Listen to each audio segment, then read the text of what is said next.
by Sports Interaction, Canada Sportsbook. Hello, everyone. The Canucks just lost 4-3 to the Florida Panthers in Florida. I'm Kaja May, and welcome to Game Over Vancouver. First, before we get into anything talking about the game, I'm just going to do a quick ad read. Think you know what way it's going to go? Make your bet with Sports Interaction. Whether it's hockey, football, or basketball, Sports Interaction has you covered. Bet pregame, live in-play, or on one of our many prop bets. Sports Interaction makes it easy to deposit, play, and cash out. Join now and see all sports betting has to offer. Want to bet? Head to sportsinteraction.com/SDPN. That's sportsinteraction.com/SDPN. 19 plus, please play responsibly. Now, today we have a guest joining us as one of the writers from Canucks Army and the evil Vancouver media. Welcome to Lachlan Irvine. How are you today? I'm great. Well, I mean, as good as I can be given the circumstances coming in here. Having watched one of the most boring games of the year, like that. It looks better on paper, like that 4-3. That 4-3 final looks much better on paper than it actually was.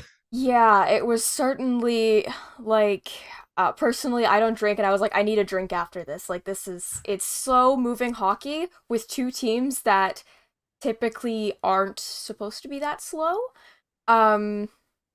Yeah, I had a lot. I had a lot of coffee before we got going here, just to wake myself up a little bit. Yeah, just before puck drop, I went and I got myself an iced coffee because I was like, this is gonna be a game, and it was. Preface it off. Both teams sixth in their division, 12th in their conference. The Canucks and Florida definitely kind of playing under where they wanted to be this season. Florida, of course, won the President's Trophy last year. They're not doing too hot right now. They're out of the playoff race. Vancouver's out of the playoff race, but again, they weren't in it last year. But also, Bruce Boudreau did say, if we don't make the playoffs this year, it is a disaster, which was interesting considering we start the season with going 7-0.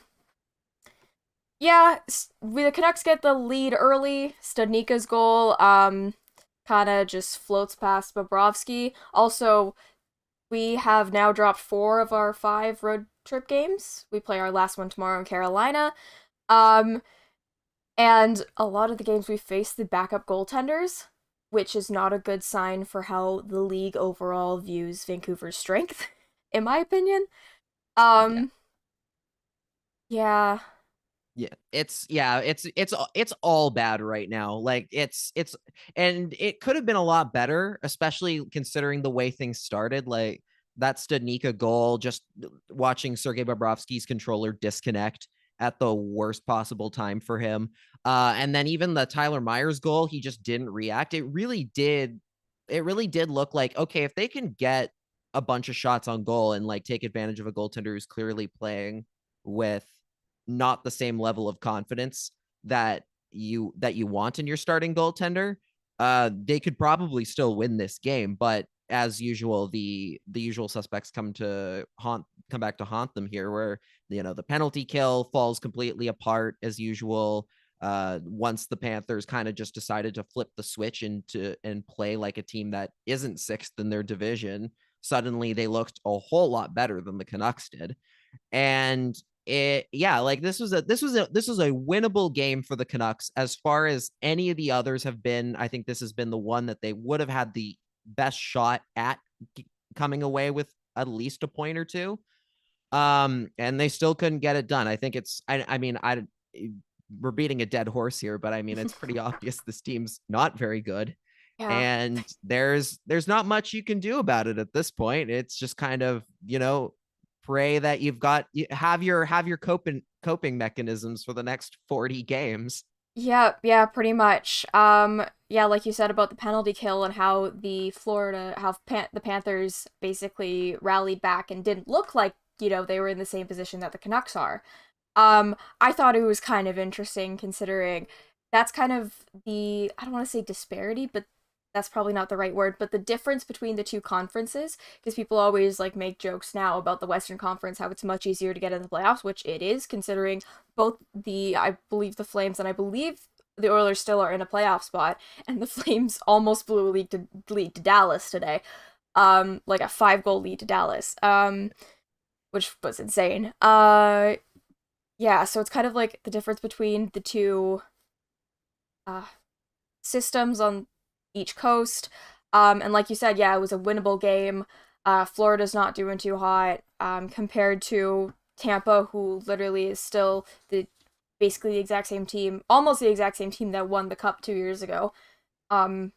Still with like great additions, and even Bobrovsky is also technically their backup. Like, I know Spencer Knight was getting a lot of the starter jobs and a lot of the starter credit beginning of the season. I believe he's injured right now because Bobrovsky has been starting a lot of games. Not 100% sure on that. Florida's kind of across the continent from me, so I don't really pay attention to them a lot. But, yeah, it was certainly an interesting game. The penalty kill was definitely not strong. I thought it was an interesting choice to put Stillman out there. I know he used to play for the Panthers, and that's kind of like always a thing. You always put the player who used to play for that team out, or else it's a dick move, Mike Babcock. But they played him on December 1st, and it was disastrous on Canucks Twitter. He didn't play for 6 games. They put him on against Tampa Bay. Yeah, not too good, and then this game really cost him. What do you see as his future on the team, considering also that we technically also gave up a 2nd-round pick? I mean, I think at the very least, there's, especially with all the rumors floating around about, the future in terms of the behind the bench and everything, I think and the fact that Stillman, I believe, is still an RFA after this season. I think at the very least, they're going to see him as cheap depth, and they're going to be able to give him pretty close to league minimum on a contract again.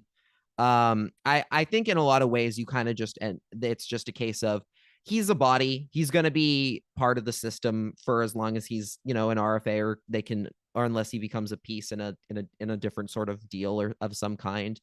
But I think the key is going to be, can in the off season or at the trade deadline, can they actually make moves to upgrade from him to the point where it's painfully clear to everybody, specifically to Canucks management, really, that he's not an NHL defenseman. Like, he can be playing in the, like, you want to be able to build the team into a place where he is very clearly an AHL defenseman, and you and I both know that is where he belongs at this point. But right now, there's just not enough talent on the blue line for them to really seriously consider it. So I think it's a case of they'll push him down the depth chart if they play their cards correctly. But even then, it's hard to have a lot of hope on that front, right? Yeah, I could see that definitely being a conversation as the conversation on trading Luke Shen heats up. I understand that they're different positions, of course, but that would mean Burrow's coming back, but then the guy that's usually scratched when Stillman's in, Burrows, is playing the lineup, which means you have another. Not saying that Burrows isn't great. Personally, I like Kyle Burrows. I like his energy. Like, I still think it's so weird that they put him on for warm up and then just like, okay, now change, bye. Like, I still think that's the weirdest tactic ever.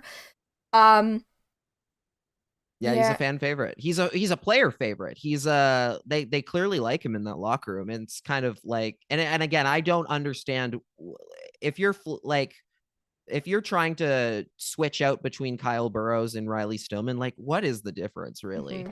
What real difference are you making? So you might as well throw in the guy who's clearly got a little bit more of the like popular guy in the locker room. Not to say that Stillman isn't. I don't know. I wouldn't know that, but at the very least, it's, in a season where there's been a lot of like, oh, there's issues with the locker room and everything. It's like, yeah, you might as well throw in the guy who, gets his teammates like energized and brings some of the fun to the rink. Like, that's the kind of player you want in your lineup regularly.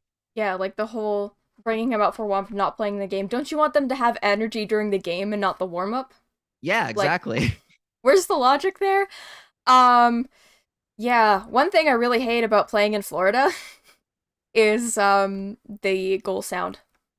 What's your opinion on the cat? Because I personally, I did, like, I remember I was streaming on Twitch last year, when we played in Florida, I heard the cat sound, and it was the first time I clocked it as a cat sound. I'm like, what if other teams started, like, what if we just had a whale sounds, like Dory and Finding Nemo? That would be the Just weirdest thing. sonar going off in the entire building, like setting off a bunch of car alarms.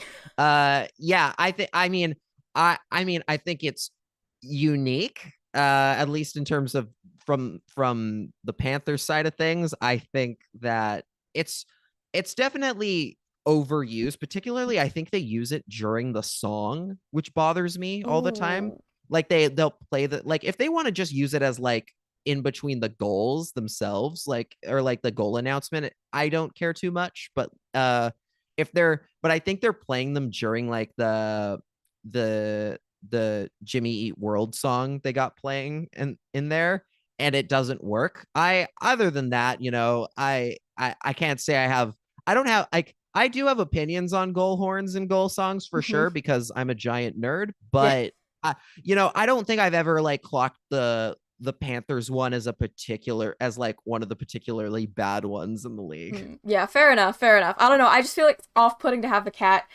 because like imagine like the jet score and there's just airplane sounds. Breaking kind of news tonight. Boston just signed Pavel Zacha. Oh, really? Good. Just announced. Is that a re-signing? Because It's he an was on. extension. It's Okay. an extension 4 by 4.75. Yeah. Nice. All right. As good. Finally, the Bruins get a bounce their way. It's about Yeah. time. Like they were Finally. those poor guys. They've Just had such a rough go. I know, just got handed their first loss on home Good ice. Lord. And it was the Kraken too. That hurt so much. Yeah, the talk about all of the parallels just everywhere for the Canucks to be looking at, like staring them dead in the face. Like you have the Kraken, like, yeah, obviously it's easier to come in as an expansion team to a degree and start from scratch, but at the same time, considering how not good the Kraken were last year, Hmm.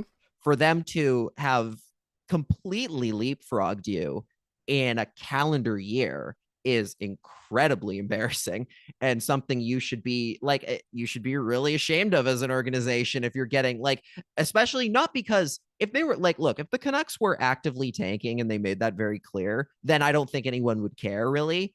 But it's the fact that the Canucks are like, no, we're competitive, Hmm. and the Kraken are almost a full, I think if they win tonight, they will be 19 points ahead of the Canucks in the standings.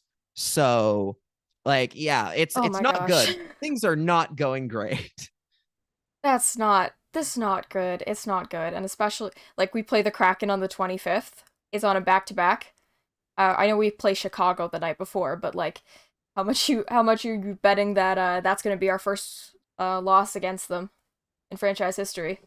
I honestly like the way that, honestly, I don't know. I on that because of how how weirdly dominant the Canucks have been against the Kraken, I can't necessarily call it a loss for sure. It would be very funny if they ended up losing to Chicago the night before. That would be a lot more in line with what the Canucks are, with the Canucks It recent stretch. it would be on brand. I mean, I'm covering that game too, so it's going to be I get to cover almost every loss. It's hilarious. But well, it's not like they're, rare, but I find it really Yeah. funny how the Kraken have added a former Philadelphia personnel and Martin Jones, and they're practically saved, whereas we added former Philadelphia personnel and Mike Yeo, and we're terrible. Yeah, I mean, I'll say, in Martin Jones' defense, like I watched Martin Jones for a long time. I started my writing career living in San Jose, or in like the Northern California, and covering the Sharks and covering the Canucks from afar at that time. Mhm. And Martin Jones was going through just like one of the worst stretches of his career. Like he was clearly struggling, and it was like, I think, as I was watching him, was like, I think if he just tightens up and gets back to the things that he's best at, he could be okay. Like he might not be a great starting NHL goaltender for the rest of his career, but he at least can be a serviceable 1B option for you. And sure enough, he goes to Seattle, and all of a sudden he's back to normal. Mhm. He's playing some of his best hockey. And I'm happy for him. I'm happy that he's doing well again. But it's all been you're just seeing all the differences there. Like, I mean, the Kraken have like Jared McCann, who's having a ridiculous year. Former Canuck. Yep, former Canuck. They landed Eli Tolvanen off the waiver wire, who, I mean, if the Canucks had the cap room, they didn't. But if they had, it would have been a nice player to pick up for them. He's been going off like that. Like, it's all, you're seeing what happens when you don't put so much money into, like, you don't push yourself all the way up against the cap to the point where you are stuck and there's no way to change things or patch any holes up. Like, the Kraken are doing this well right now because they left themselves a lot of cap room to make changes as they go. The Canucks have none of those options at their disposal because they just can't. They've shot themselves in the foot so many times that it's just there's nothing there. Yeah, it's certainly interesting. And then Jim Rutherford comes out recently saying stuff about how, oh, I was so confused about how, like, they work around the cap here, blah blah blah blah. And I'm like, dude, you kind of knew this beforehand, and you still made all those signings, you still made all those transactions. Yep, there was enough time for him to understand the issues to the point of where some of the decisions they made last off season, they could have gone, well, we probably shouldn't. And yeah, but they didn't. They just didn't. He was too overconfident in his superstar 99-point JT Miller. Yeah, I just can't believe he really thought that this guy, JT Miller, holding up a JT Miller card for audio listeners, and then was going to be this guy, Sidney Crosby card. Yeah, they're not the same. Yeah, I'm gonna not talk too much about JT Miller today because I've spent enough time, and I think I know a lot of people are already tired of me talking about it. So fair enough. He had a cool little whack at the puck. He did. In the Florida zone there. He almost got a goal out of it. That would have been, if he had converted on that would have been very nice. Yeah, he's played better in the last few games, but I don't know. I already went on a 20-minute Miller rant on another episode, so that was certainly interesting. Before we move on, I want to get your thoughts on the officiating for this game, because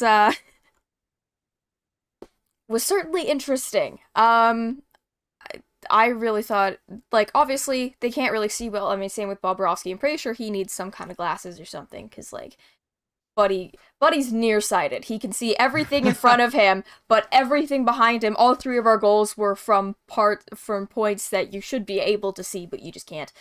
Yeah, I don't know. I thought the refs could also not see because they put Eric Stahl in the box when they put the wrong Stahl. They put the wrong Stahl, and they left him there too.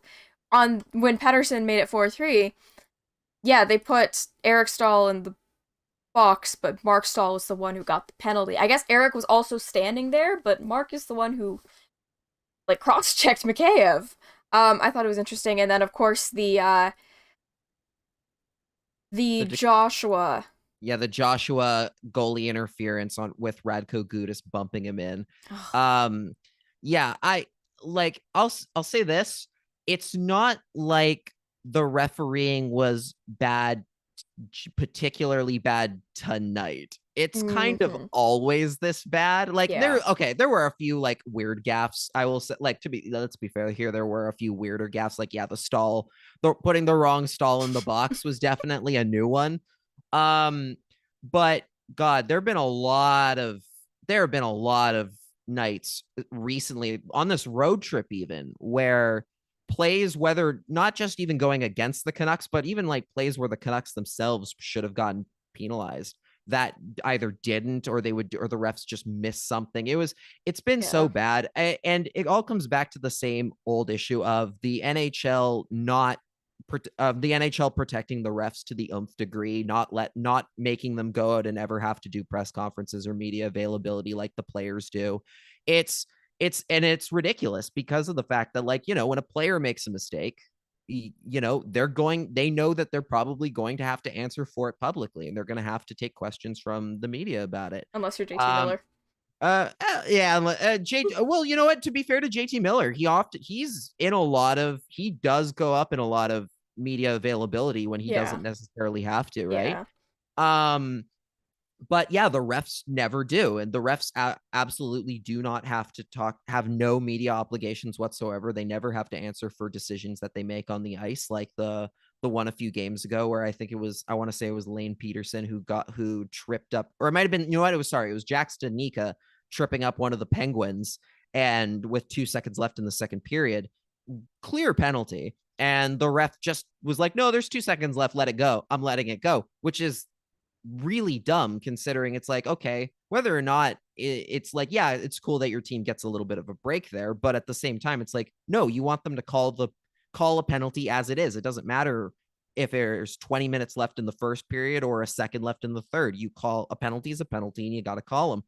And yeah, you're seeing now mistakes just all over you're seeing mistakes across the board that shouldn't be. And it's just a matter of, it's like, it really does come down to the NHL not holding the refs to the higher standard that they should, and being forced to like answer for mistakes and be in the same way that like players and coaches have to. Yeah, like, I think you explained it perfectly, but yeah, they should be held accountable for what they do to the league, especially because, like, the Panthers really showed, one, how bad the Canucks penalty kill is. Apparently, it's heading towards worst in franchise history, or it's a historically worst penalty kill for the season so far, which is terrible considering this franchise is older than my parents. Yep. Well, older than most people's parents, I think, at this point. Yeah. I don't know, like Gen Xers, like the middle age kind of group now. That's where the Canucks started existing, and we're at a historically low point now. And I'm like, that's not good.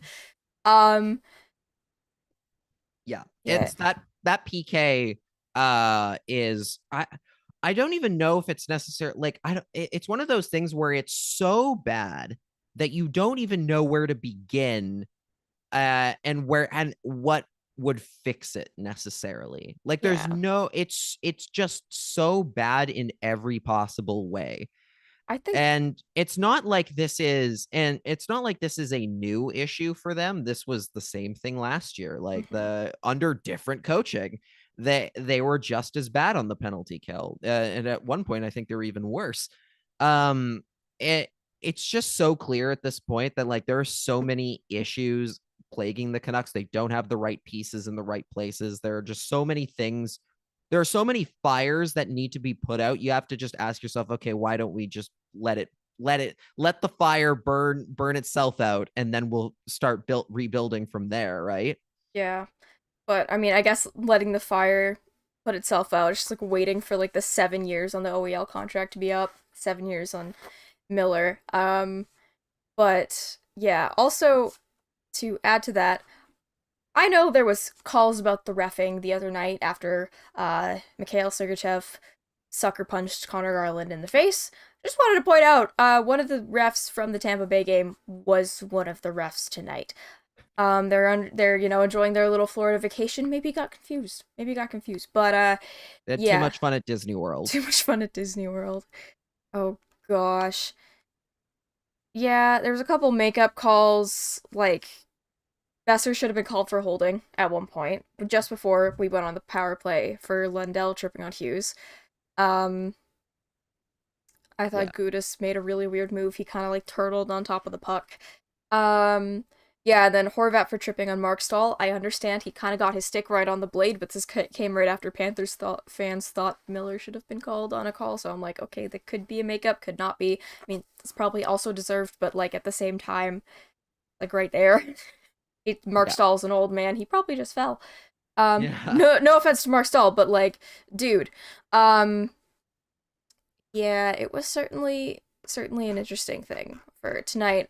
Before we get into the next topic, I just wanted to remind everyone, comment in the chat, hit subscribe to the SCPN Sports channel. I'm Kaya May at Real Kaya May on Twitter. Lachlan is at Lock in the Crease on Twitter. Yes, that is it. Yes. Yeah, remember to rate and review on if you're listening to this on a podcast platform. Let's get into some Canucks news. I kind of brought this in when I introduced you, but yeah, do you think that the organization is trying to villainize Canucks media from? Oh, yes. Oh, that's trying. They've been doing that for years. Like Mhm. this is nothing. That's nothing new. Like this is yeah, it's been a long issue. It's been a very easy excuse for the organization to kind of go, well, the reason why we're not good is because the media is too negative about what we're doing and that sort of thing, right? And I've seen both sides of it. I'm not, I don't work full time in the media, obviously. I'm just, I just do it part time these days. But I mean, hopefully, I can do it full time at some point Mhm. down the road. And I've seen it from a fan side of things, and it's like, okay, well, you look at a lot of other markets, including markets where there are clearly far more where it can clearly get far more like um negative, and you can get these way in that sort of way, and you see a lot of like worse stuff going on from media types in other markets sometimes, right? And those teams find a way to be good because at the end of the day, it's not about like what media you're getting, what media coverage you're getting. You still have to make the decisions that are you still have to make the right decisions. And especially at this point, right? Like we've seen the sports media market in Vancouver, like completely just dwindle down Mhm. over time, right? Like it's nowhere near the same big media market it used to be, even like as recently as like a decade ago. Like there was two radio stations at one point, there was two newspapers, like there's just a lot more coverage around across the board. It's gotten a lot smaller, and a lot less people are tuning in really to Canucks games at this point. There's this common notion that like, the media likes it when the team is bad, because then that sells more papers, etc., what have you. But it's not true. It's simply not true, because when the team's not good, all the casual fans, or the people who are kind of just who are there to see if the team does well or not, check out. So you're left with only the diehards, which is a really a much smaller amount of people than you would get in a year where the team is good. It's so much better to cover a team that's winning, and winning with consistency and regularity. I've been writing by myself for I think since like 2016, and I've only covered a team that's made the playoffs once, and that was in the COVID bubble. And I'm sick of having to talk about how bad the team is when it's like, all the things that could, like, or at the very least, you have a pretty clear idea of what would improve things and what would, set them on the course to being a cup contender again. And it sucks seeing them just keep going around in circles and doing the same things over and over and over again, and failing at them, but trying them again. I want to cover a good team. I want to cover a team that's fun to talk about and that you're excited about. I'm already dreading talking about 40 more games of this. Like it's not fun. It sucks. It just fully sucks.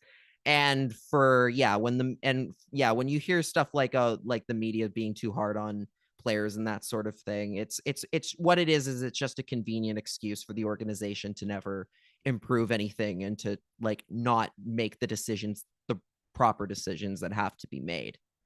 Yeah, yeah, I completely understand that. Yeah, it's like media loves it when we're losing. I feel yeah, it's like you said, it's not true because all like only the diehards stick in, and then the diehards are splitting off now because there's the team tank versus team not tank. There's different sides. We're basically at war within a smaller aspect of each other. We're always fighting other Canadian teams. We're always in a war with the Leafs, and I do not understand that because why? I don't understand the Canucks Leafs beef. I'm just putting that out there. I do not understand it whatsoever.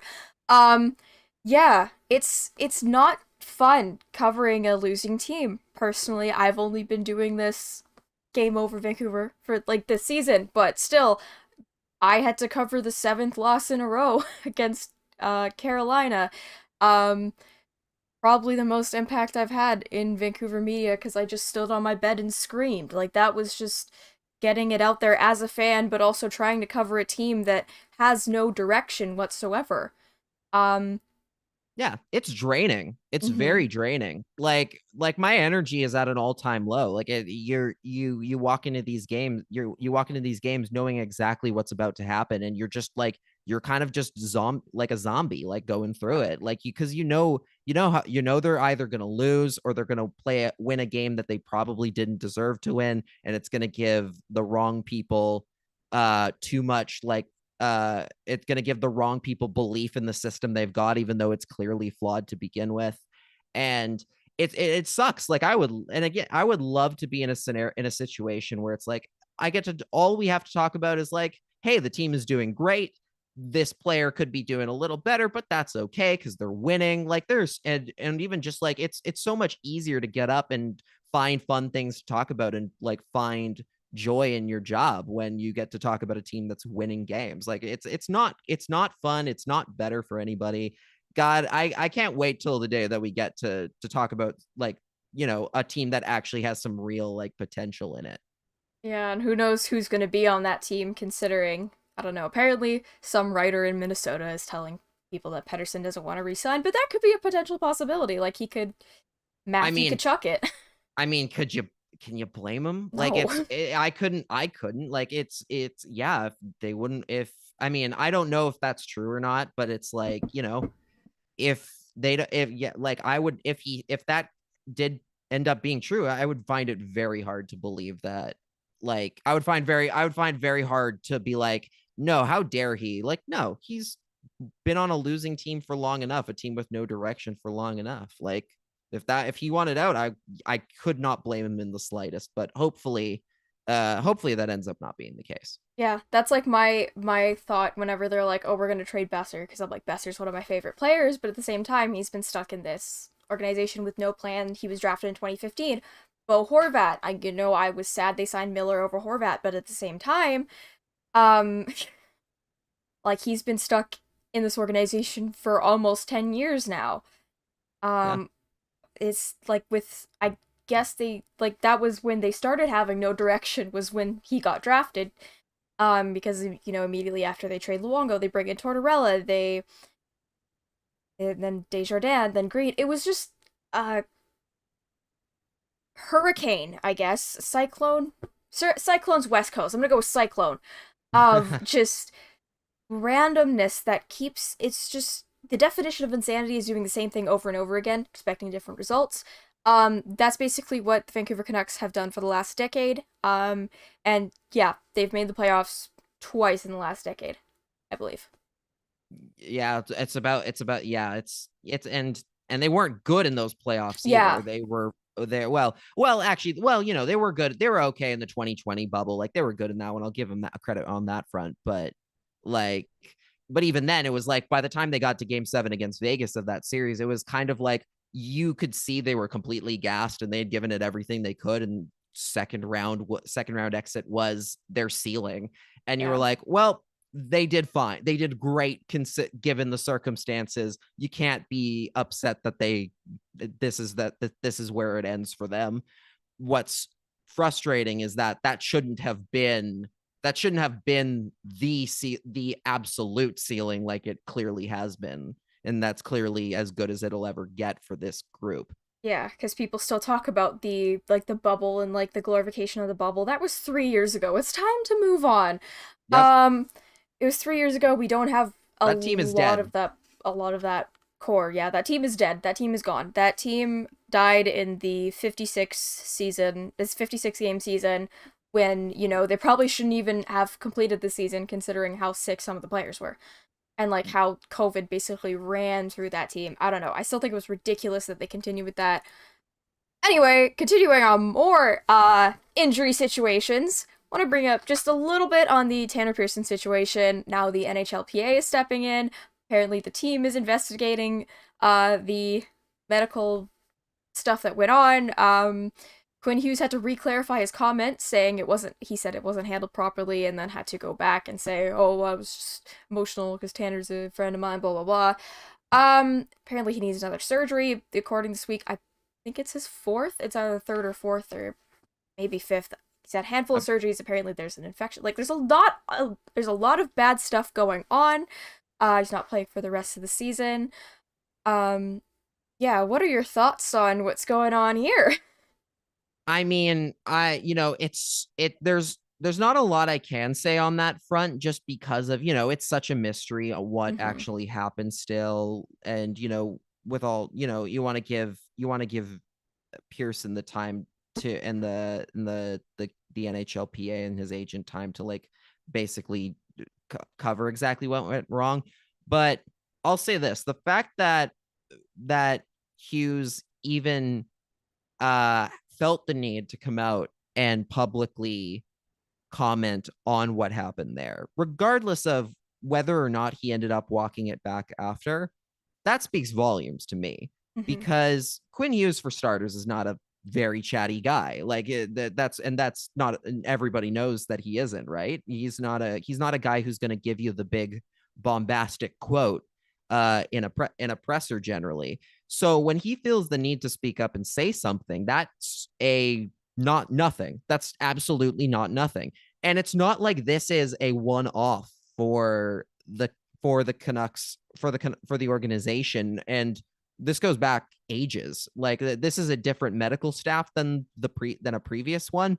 But they've had a lot of situations where injuries that were supposed to be this time frame suddenly dragged out for way longer than the initial time frame, or there were complications or something like that, like going back to like Brock Besser's wrist from his rookie season, and like and all of those sorts of situations where it's like he kept coming back. Suddenly he was injured again and out for another long stretch of time. And it was like, well, what are you doing? If he's clearly not healthy, why is he playing?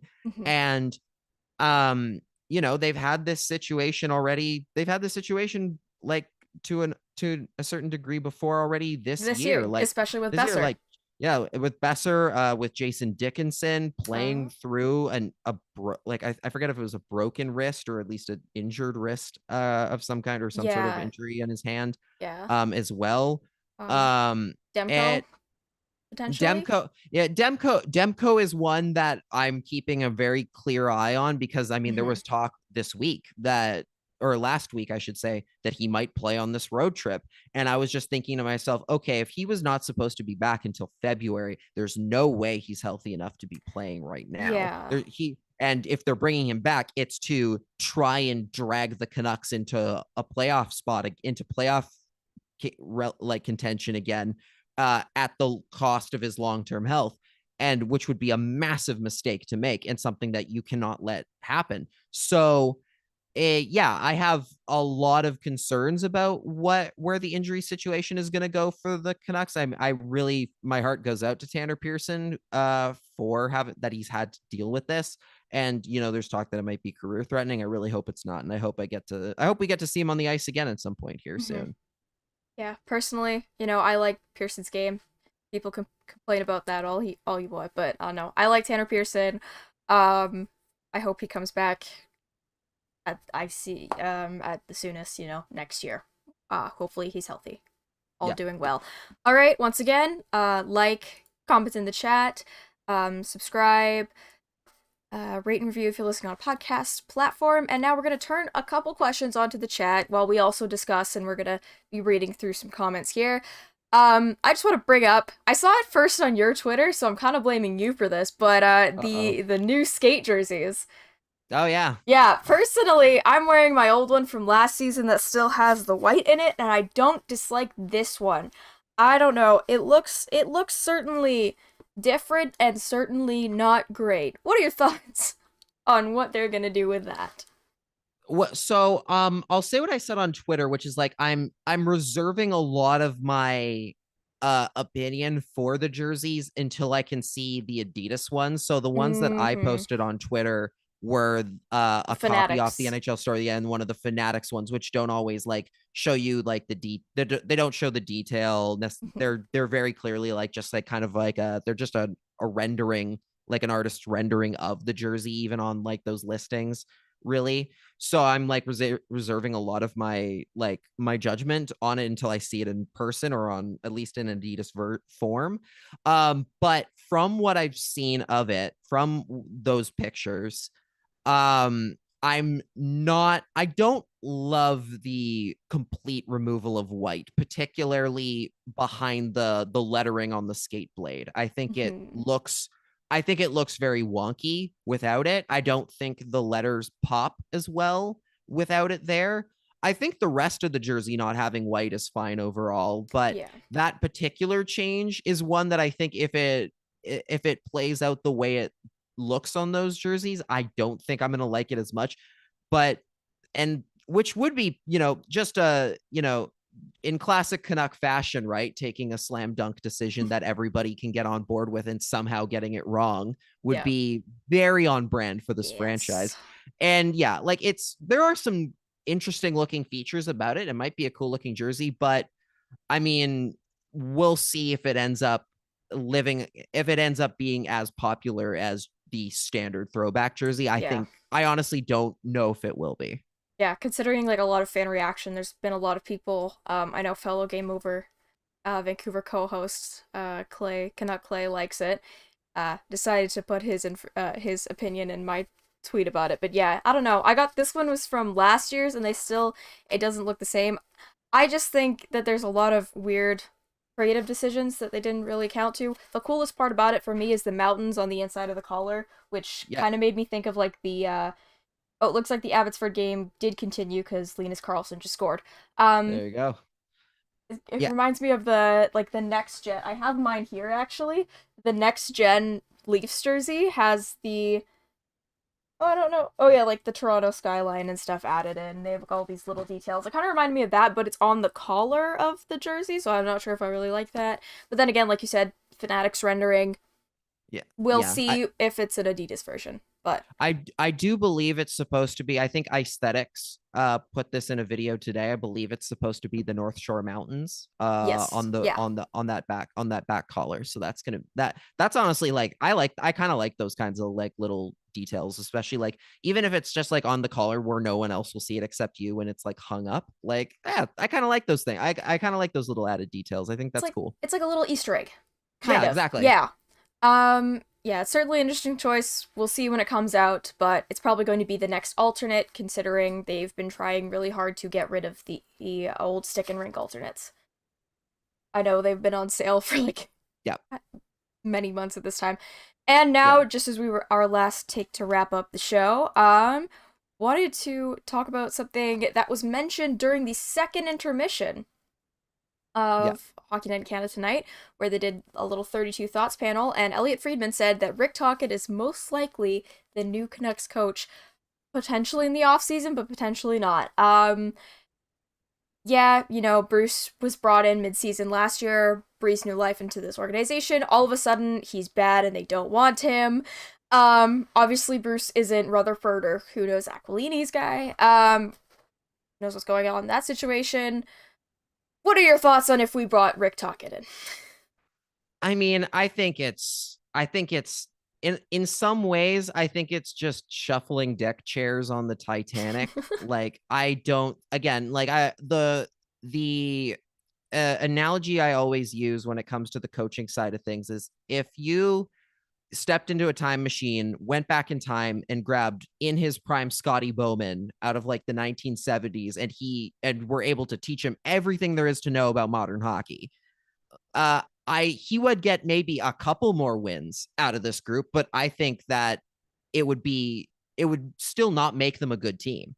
And I think that changing the coach is not going to fix a lot here. And as far as like Rick Tocchet is concerned, I don't really like his coaching style. I think it's very low energy. I watched his Coyotes play some of the most boring hockey of the last like century. When he was coaching them, like they just unwatchable. Like how purely like defense first to the point where it was just boring. It was so boring. And if that's what he's planning on bringing to the Canucks, I am not happy about it. I think the one upside I could possibly see with Rick Tocchet is that he has coached a team to the bottom of the standings before. And as somebody who really wants to see Connor Bedard in a Canucks uniform, that's fine with me. I'll take that. That's a good reason to hire a coach. Yeah.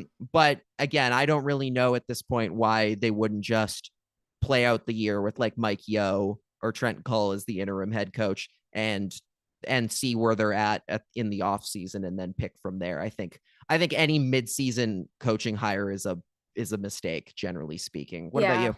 Personally, I think if we hired him mid-season again, I see this as a disrespect thing on Bruce, especially he was like, I don't technically dislike Bruce Boudreau.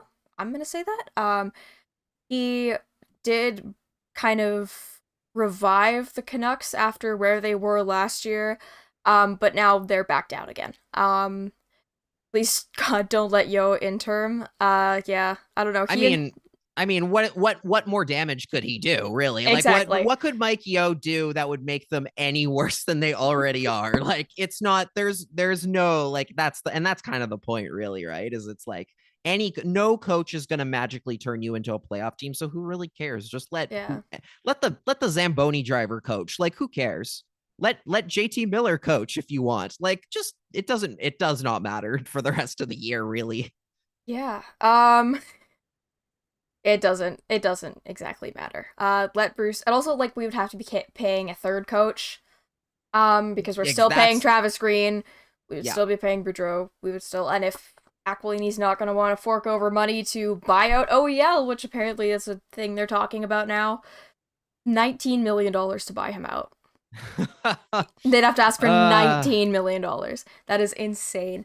Yeah. Also a little, Another thing, I remember when Bruce was hired, they were talking about how he hasn't really gone far in the playoffs, as a coach. And I just thought, well, Tocchet has got to one round of the playoffs and lost. Or he got into the round robin and then lost in the first round of Colorado.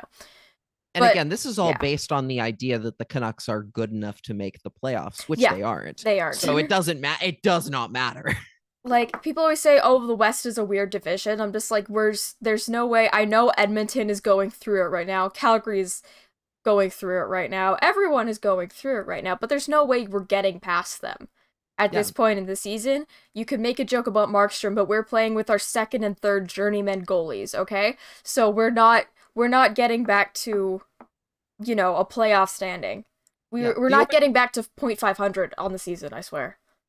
No, the Oilers are struggling right now, but they're still 12 points ahead of the Canucks. Like that's not even like talking about, who's in the other division necessarily, right? Like the odds. And again, it comes back to the whole thing of like, with all of the flaws this team currently has, what do you have to gain by sneaking into the second wild card spot just to get slaughtered by a Vegas or a Winnipeg or a Dallas? Like what do you have to, like, what benefit how does that benefit you in any way? You'd be at this point, again, it's one of those, it makes so much, like, I know people are very cagey about the whole tanking thing and like that, and people are concerned about like, that this team is better than they look. And it's like, well, even if they're better than they look, I mean, like, they're not better than they look. And at this point, it's like, why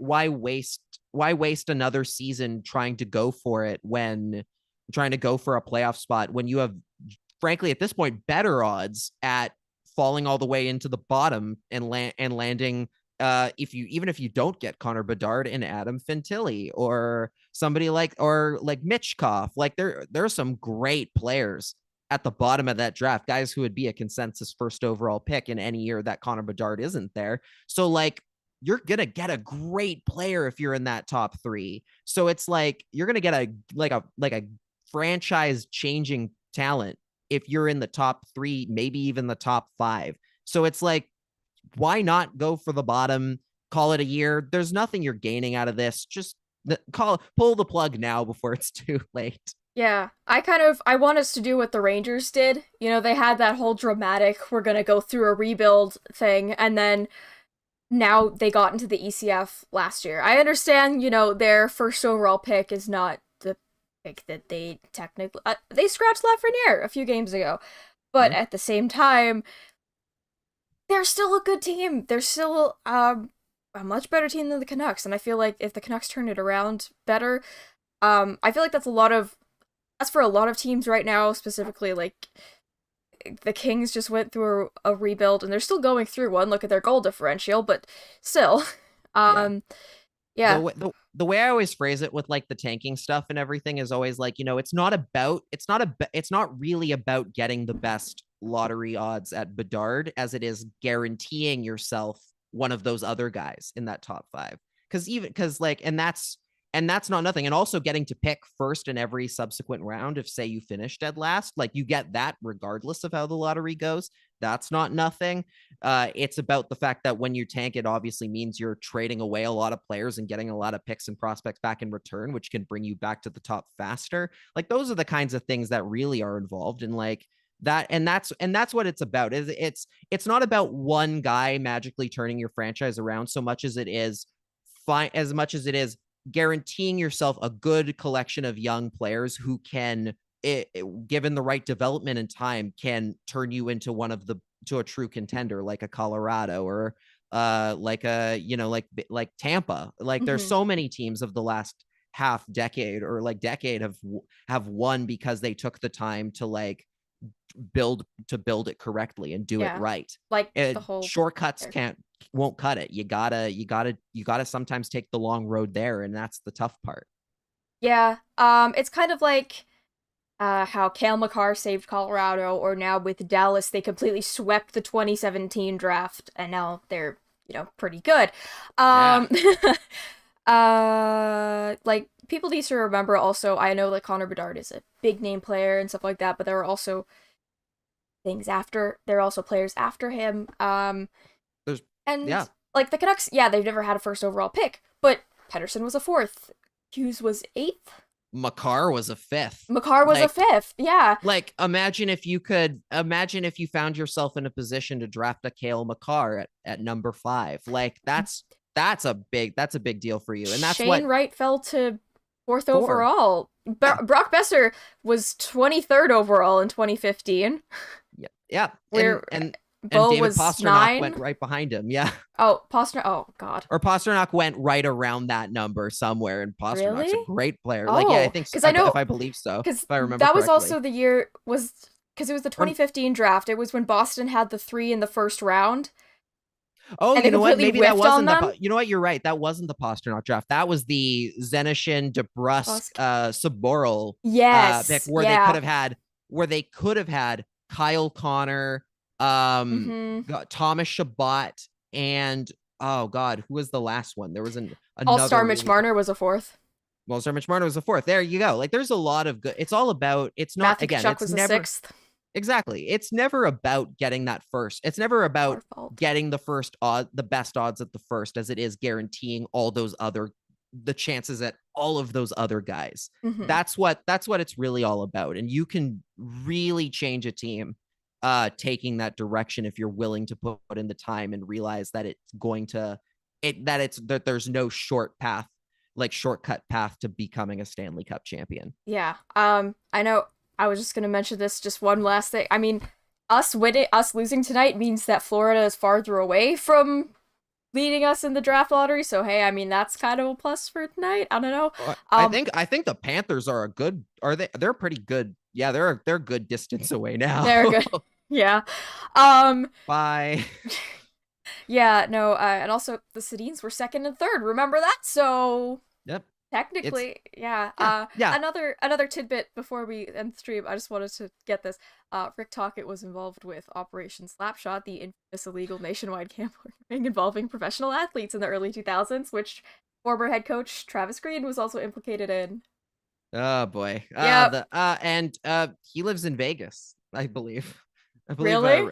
I believe Patrick Johnson wrote that in his new That's article so that they went to good. Vegas to talk to Rick Tocchet, which Oh my is gosh. very It's interesting. very on the nose. Yeah. But yeah, I'm just gonna show off my pride and joy now. Former head coach Travis Green card when he played for, ironically, the Boston Bruins. And You Rick fought Dan Tocchet. Kluche. Yes, he did. Yeah. Rick Tocchet card potentially the future of the Vancouver Canucks, which is probably not good for us. Anyway. Yep. All right. Thank you very much for joining me, Lachlan, after this game that certainly happened. It was certainly a game. All right. Thank you everyone for watching. Remember to like, subscribe, comment down below. Rate and review if you're listening to this on a podcast platform. I have been Kaja May at Real Kaja May on Twitter. Lachlan is at Lock in the Crease, LACH in the crease, like goal crease, you know, the goalie thing that Spencer Martin really likes to leave a lot. You Anyway. get it? Yeah. Yes, all right. Good night, everybody. Have a great night, and stay safe. Game over! Powered by Sports Interaction, Canada Sportsbook.